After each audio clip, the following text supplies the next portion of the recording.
ध्यानाभ्यास के लिए कृपया अपने नेत्रों को बंद कर लीजिए। मूर्त नेत्र हमारे नहीं हैं, उनके आश्रय से देखना हमारा स्वभाव नहीं है। पराधीन कार्य है और पराधीन कार्य से पराधीनता ही होती है। हम मुक्त होना चाहते हैं, परमात्मा होना चाहते हैं, लेकिन परमात्मा के स्वरूप की कुछ खबर नहीं। परमात्मा अमूर्त होते हैं, उनके साथ मूर्त शरीर नहीं होता, मूर्त इंद्रियां नहीं होती, मूर्त हाथ पैर नहीं होते, बस मूर्त शरीर जैसा अमूर्त आकार होता है।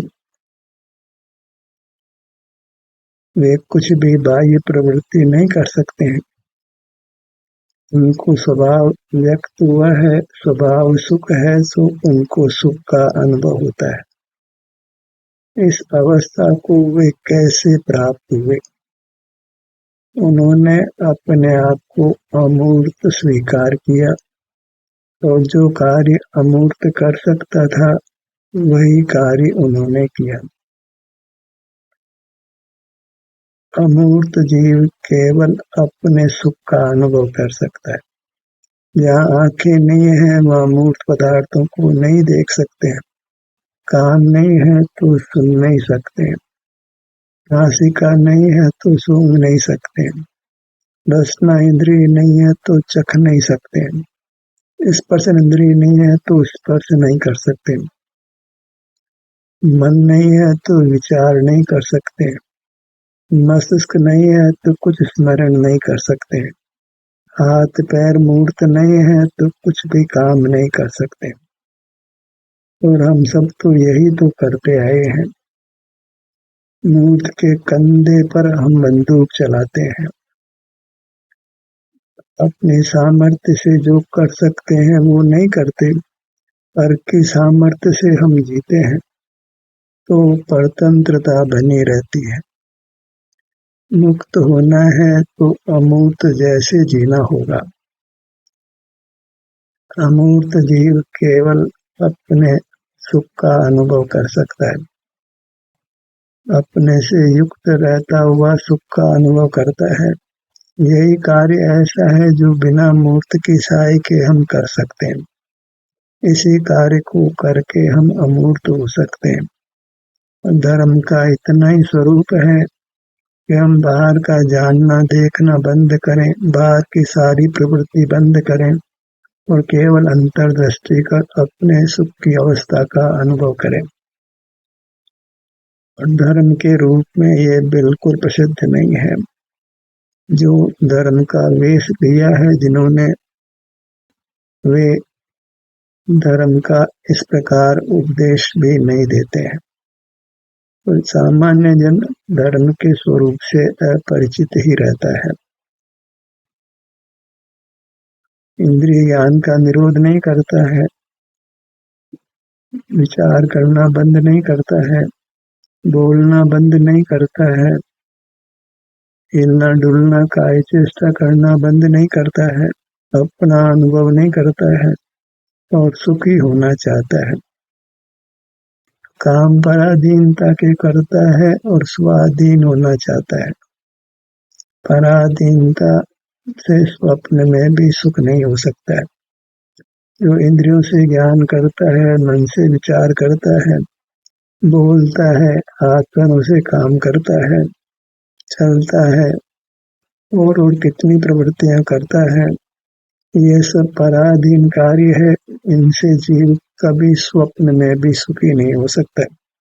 फिर कितना ही यत्न क्यों न करे, रास्ता ही उल्टा अंगीकार किया है, विपरीत दिशा में चल पड़ा है।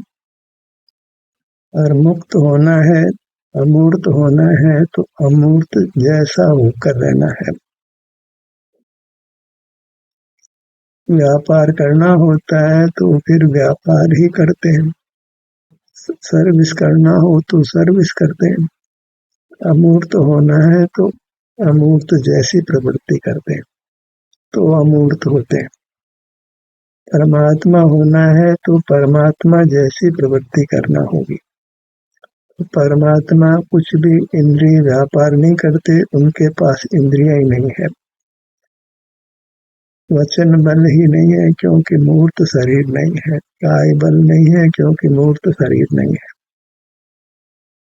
उनको तो बस अपने अमूर्त शरीर में सुख का अनुभव होता है। जब बाह्य चेष्टा सब प्रकार की जीव छोड़ देता है तो उसको अपने स्वरूप से सुख का अनुभव होता है, और वही धर्म है। बाह्य चेष्टा रोक देना इतना धर्म है। हमने तो बाह्य चेष्टाओं को ही धर्म मान लिया है। मंदिर जाना, पूजा करना, स्वाध्याय करना, उपवास करना, दया करना, दान देना, जीवों की रक्षा करना, ये सब तो मूर्त शरीर की सहाय से होते हैं। अमूर्त जीव ये सब कुछ नहीं कर सकता है। वही जो प्रवृत्ति हम धर्म के नाम से करते हैं वह सब अधर्म है। उससे जीव कभी मोक्ष मार्ग को नहीं पा सकता, मोक्ष नहीं पा सकता। धर्म की व्याख्या ही खो गई है। धर्म के नाम पर हम अधर्म ही आचरण करते हैं, तो भला मोक्ष मार्ग और मोक्ष कैसे हो सकता है। मोक्ष की कल्पना भी हम यथार्थ नहीं करते हैं।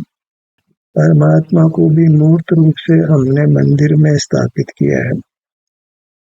उनके शुद्ध स्वरूप को हम स्थापित भी नहीं कर सकते। जो परमात्मा मुक्त हुए हैं वे तो मूर्त शरीर से रहित हैं। जो अमूर्त है उसकी स्थापना तो केवल अपने अमूर्त शरीर में कर सकते हैं। जैसे वे अमूर्त हुए हैं वैसे ही अंदर में हम अमूर्त हैं। तो भगवान की स्थापना करनी हो, भगवान का दर्शन करना हो, तो जो मुक्त है, अमूर्त हो गए हैं, उनके दर्शन तो हम कर नहीं सकते। वैसे ही हम हैं, अंतर्दृष्टि करें तो हमको कोई अपना मूर्त शरीर दिखाई नहीं देता है। अपने अमूर्त शरीर में जो सुख की स्थिति है उसका ही हमको अनुभव होता है। वही वास्तव में स्वाधीन कार्य है, वही वास्तव में देव दर्शन है, वही मोक्ष का मार्ग है। उसी से हम परमात्मा हो सकते हैं। अब जगत धर्म का कुछ भी रूप स्थापित करे, पर अधर्म को धर्म मानने से धर्म नहीं होता है। धर्म तो अमूर्त जैसा जीना है। अब आपके पास मूर्त काया नहीं हो तो आप कैसा जी सकते हैं, वैसा जीना धर्म है। मूर्त शरीर की सहाय से आप ज्ञान करते हैं या क्रिया करते हैं, उसमें धर्म का लेश भी नहीं है। अधर्म है, उससे कर्मों का संचय होता है। धर्म का स्वांग कर सकते हैं पर वह धर्म नहीं है। जैसे सिद्ध परमात्मा एक आसन से बैठे हैं तो हम उनकी नकल कदाचित करके एक आसन से बैठ जाएं, पर अंदर में भाव वासन नहीं है। हम आंखें बंद करके भी विचार करने लगते हैं, मंत्र जपने लगते हैं, किसी प्रतिमा का ध्यान करने लगते हैं, तो वह परमात्मा का अनुकरण बिल्कुल नहीं हुआ। किंचित भी मोक्ष मार्ग नहीं हुआ। मोक्ष मार्ग और मोक्ष की एकता है। जैसा मोक्ष है ऐसा ही मोक्ष मार्ग है। परमात्मा मूर्त शरीर की सहाय से नहीं जीते हैं, मोक्ष मार्ग में भी अपने मूर्त शरीर की सहाय से नहीं जीना है। तो वहाँ अंतर्दृष्टि कर अपने विस्तार के सन्मुख ही रहना होता है। सिर से पैरों तक यही हमको जैसा भी संवेदन मिले उसको स्वीकार करना है। यही एक ऐसा कार्य है जो हम मूर्त शरीर की सहाय के बिना करते हैं। मूर्त शरीर की सहाय से तो केवल हम मूर्त पदार्थों को देख जान सकते हैं, विचार कर सकते हैं, बोल सकते हैं, काय चेष्टा कर सकते हैं, स्मरण कर सकते हैं, पर ये सब मोक्ष मार्ग नहीं है। जहाँ मूर्त शरीर का अवलंबन नहीं लेते तो केवल हम अपना अनुभव करते हैं। अपने में जो भी सुख दुख की स्थिति है, अपने विभिन्न भागों में जो भी संवेदना मिलती है, उसी का हम अनुभव कर सकते हैं। वही स्वाधीन कार्य है, उसी से हम स्वाधीन हो सकते हैं, परमात्मा हो सकते हैं, शाश्वत सुख को पा सकते हैं। अब इस मार्ग का कोई विस्तार नहीं है। मोक्ष मार्ग के नाम पर संसार मार्ग में नहीं चल सकते। मोक्ष मार्ग आपका आप अनुभव करना है। आप अमूर्त है तो अंतर्दृष्टि से ही आपको आपका अनुभव होता है। अंतर्दृष्टि करने पर ही हमको सिर से पैरों तक ये मैं हूँ ऐसा अनुभव होता है। और यहाँ विभिन्न भागों में जो आराम वेदना की स्थिति है, वह मूर्त शरीर में नहीं होती, हमारे अमूर्त शरीर में होती है। उसका हम स्वाधीनता से अनुभव कर सकते हैं। अपना कितना विस्तार है, अपने में सुख की क्या स्थिति है, उसका अनुभव ही हम स्वाधीनता से कर सकते हैं। और स्वाधीन काम करने से ही स्वाधीन हो सकते हैं। काम पराधीनता का करें और स्वाधीन हो संभव नहीं है। इंद्रिय व्यापार करें, मन से विचार करें, मुंह से बोलें, काया से चेष्टा करें, ये तो सिद्ध परमात्मा होकर हम नहीं कर सकते। काम तो वही करना है जो सिद्ध परमात्मा होकर हम कर सकते हैं। परमात्मा से विरुद्ध आचरण करें और परमात्मा होने का हम स्वप्न भी नहीं देख सकते। परमात्मा दशा से फिर हम दूर दूर ही जाते हैं। किंचित भी हमको सुख शांति नहीं मिल सकती। जन्म मरण से मुक्त नहीं हो सकते। संसार में तो आकुलता बनी रहती है, कभी धन का लाभ, कभी धन की हानि, कभी अनुकूल संयोग, कभी प्रतिकूल संयोग, रोगादिक का होना, वेदना का होना, अंतोगत्वा वृद्ध होकर मर जाना, फिर कल कहाँ जाएंगे इसकी भी कुछ खबर नहीं होना। यह तो कोई जीवन का स्वरूप नहीं है। जीवन का स्वरूप स्वस्थ रहना है, सुखी रहना है। वह तभी संभव है जब हम मूर्त पदार्थों का आश्रय नहीं करें। मूर्त पदार्थ सुख स्वभावी नहीं है तो उनका आश्रय हमको कभी सुख नहीं दे सकता है। और काम ऐसा ही करना है जो मूर्त शरीर की सहाय के बिना कर सकते हो। यह मानकर कि हमारे साथ मूर्त शरीर नहीं है, हम इंद्रिय गोचर नहीं है, तो मूर्त शरीर के बिना कुछ भी बाह्य चेष्टा नहीं हो सकती है, कुछ भी इंद्रिय व्यापार नहीं हो सकता है, बोल भी नहीं सकते हैं, विचार भी नहीं कर सकते हैं, स्मरण भी कुछ नहीं कर सकते हैं। तो ऐसा जीव केवल अपने से युक्त होकर सुख का अनुभव कर सकता है, तो वही मोक्ष मार्ग है। इसके लिए हमें नेत्रों को बंद कर अपना मुख अपनी ओर रखना है और अपने किसी बात पर ही हमारा ध्यान अभी जाता है, क्योंकि मूर्त का संबंध इस प्रकार बना है कि अपनी पूरी मूर्त के सुख को हम अभी अनुभव में नहीं ले सकते। सहज ही हमारा ध्यान अपने किसी बात पर, किसी अंग पर ही जाता है, वही हमको करना है। किसी बात पर अपने ध्यान को ले जाकर वहाँ जो भी सुख की स्थिति है, दुख की स्थिति है, उसका अनुभव कर लेना है, क्योंकि यही एक स्वाधीन कार्य है। ये नहीं करते तो फिर जो भी करेंगे वह मूर्त शरीर की सहाय से करेंगे, परावलंबन से करेंगे। परावलंबन से स्वावलंबन नहीं होता है, पराश्रय से स्वाश्रय नहीं होता है, पराधीनता से स्वाधीनता नहीं होती। हमें स्वाधीन अनुष्ठान करना है, अपने विभिन्न भागों पर अपने ध्यान को लाकर वह स्वास्थ्य की स्थिति का अनुभव करना है। इसमें कोई इंद्रिया माध्यम नहीं होती, मन माध्यम नहीं होता, वचन बल माध्यम नहीं होता, काय बल भी माध्यम नहीं होता। ललाट के भाग पर आइए।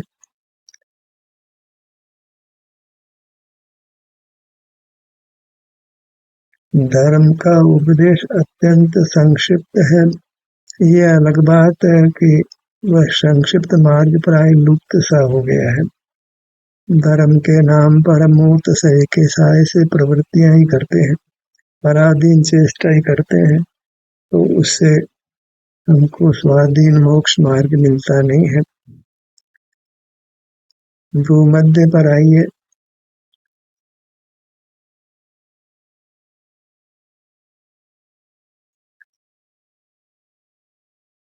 क्योंकि इस पुरुषार्थ में हम किसी बाह्य पदार्थ को विषय नहीं करते हैं, तो बिना परखो विषय किए राग द्वेष की उत्पत्ति नहीं हो सकती। अनजानी वस्तु के प्रति राग द्वेष नहीं होता है।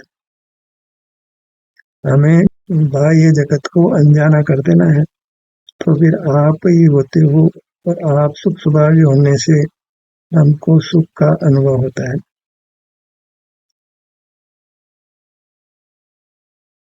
बायां नेत्र, दायां नेत्र, जहाँ पर का अस्तित्व ज्ञात हुआ तो वह मूर्त की सहाय से ही ज्ञात हुआ, तो वह संसार मार्ग हो गया। स्वाधीनता से तो केवल हमको अपने सुख का अनुभव होता है, अन्य कुछ भी प्रवृत्ति नहीं होती है, और वही परमात्मा का स्वरूप है। हमने परमात्मा के स्वरूप की मिथ्या कल्पना की है, और उसी से हमको जीवन में सन्मार्ग प्रकट नहीं होता। हमारा आदर्श ही मिथ्या है, तो उस आदर्श का अनुकरण सम्यक कैसे हो सकता है। दोनों कानों का भाग, दाएं कान से दाएं कान तक, इस काम में कुछ धन की आवश्यकता नहीं होती, किसी देवगुरु साथ की आराधना नहीं होती, कोई बाह्य प्रवृत्ति नहीं होती, किसी की सहाय नहीं होती। अत्यंत स्वाधीन, अत्यंत स्वावलंबी काम, पूरी तरह स्वाश्रय, तो ये पूरी तरह मोक्ष का मार्ग है, मोक्ष का स्वरूप है। बस मोक्ष में पूरी मूर्त का एक साथ अनुभव होता है और वह सुख रूप होता है। अभी तो कर्म के विपाक से शरीर में वेदना का भी अनुभव हो, पर जब हम पर आश्रय छोड़ देते हैं, मूर्त शरीर की सहायता से नहीं जीते हैं, तो फिर सुख ही प्रकट होता जाता है और शीघ्र ही पूर्ण हो जाता है। फिर इस जीव का संसार में अवतार नहीं होता, जन्म मरण नहीं करता है, सदा असीम सुख को भोगता है। बायां नथुना, दायां नथुना,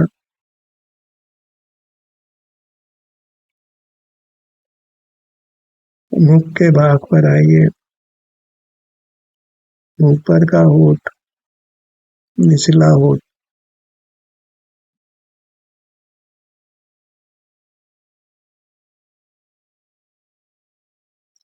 धर्म सब कोई करना चाहता है, पर धर्म के स्वरूप से अपरिचित होने से वह जो भी चेष्टा करता है वह धर्म रूप नहीं होती, अधर्म रूप ही होती है। जहाँ पराश्रय है वहाँ अधर्म है। पर का आश्रय मैंने बाह्य स्थित वस्तु का ही नहीं, अपने साथ जो मूर्त शरीर मिला है उसके सहाय से जो हम प्रवृत्ति करते हैं बस पराश्रय है, और मूल पराश्रय तो वही है। जैसे आंखों से देखते हैं तो ये पराश्रय है, कानों से सुनते हैं तो ये पराश्रय है, नासिका से सूंघते हैं तो ये पराश्रय है, जीवा से चखते हैं तो ये पराश्रय है, स्पर्शन से छूते हैं तो पराश्रय है, विचार करते हैं तो पराश्रय है, स्मरण करते हैं तो पराश्रय है, हाथ पांवों को बदन को हिलाते हैं, किसी वस्तु को उठाते हैं, छोड़ते हैं, चलते हैं, दौड़ते हैं, खेलते हैं, लौकिक काम काज कुछ भी करते हैं, वे सब मूर्त शरीर की सहाय से होने से पराश्रय है। इन सब कामों को करते हुए हम सुख की कणिका को भी नहीं भोग सकते, यथार्थ सुख को नहीं भोग सकते। मुख के भीतर जिह्वा,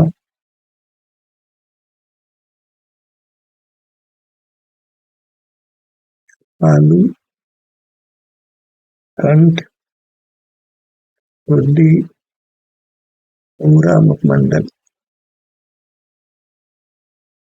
यदि आप सिंसियरली अपना मुख अपनी ओर लाते हैं, अपना ध्यान अपने शरीर के भाग पर लाते हैं और वहाँ के स्वास्थ्य की स्थिति का अनुभव करते हैं, तो अवश्य ही आप राग द्वेष से रहित होते हो, निराकुल होते हो और स्वास्थ्य लाभ करते हो, सुखी होते हो।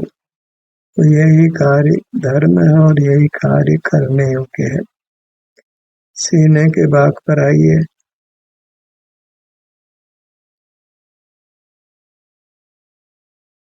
मानव जन्म दुर्लभ है और मानव जन्म पाकर भी मोक्ष मार्ग पाना उससे भी अधिक दुर्लभ है। हमको मनुष्य जन्म मिला है, ऐसी बुद्धि उपजी है कि हमको पराश्रय नहीं करना है, अपने को अमूर्त मानकर केवल अपने सम्मुख रहना है। इतना ही धर्म का स्वरूप है, तो फिर मनुष्य जन्म पाना सार्थक होता है। मंदिर जाते हैं, पूजन करते हैं, तीर्थ यात्रा करते हैं, स्वाध्याय करते हैं, स्तोत्र आदि पढ़ते हैं, दया दान आदि करते हैं, ये सब मूर्त सही के साय से होने वाले अधर्म है। इनमें धर्म की कणिका भी नहीं है। बहुधा जीव इन्हीं कार्यों का उपदेश देते हैं क्योंकि उनको सन्मार्ग की खबर ही नहीं है। पेट का भाग,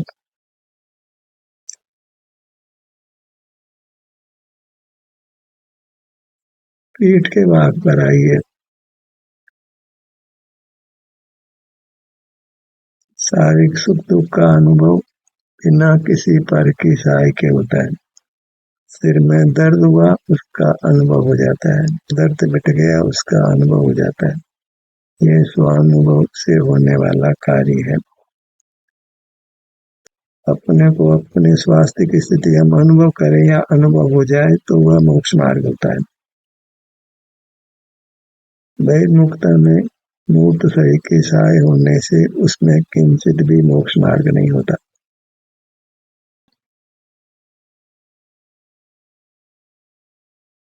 दाहिना पैर, दाहिने पैर की पगतली, बायां पैर, बायां पैर की पगतली। समझदार को इशारा ही काफी है। हम अपना मुख अपने किसी भाग पर लाते हैं, हम निराकुल होते हैं, राग आदि उत्पन्न नहीं होते, तो ये मोक्ष मार्ग है, सुखी होने का मार्ग है, स्वस्थ होने का मार्ग है। हमारा मनुष्य जन्म पाना सार्थक हुआ। फिर इस प्रकार हम स्वाधीन प्रवृत्ति करके एक आधभाव में निश्चित परमात्म पद को पा सकते हैं। सर्व दुखों से, जन्म मरण से मुक्त होकर उत्तम अतीन्द्रिय शाश्वत सुख को, लोक का सर्वश्रेष्ठ पद परमात्म पद को हमेशा के लिए पा सकते हैं। ध्यान का सत्र यही समाप्त होता है। आपकी सहभागिता के लिए धन्यवाद।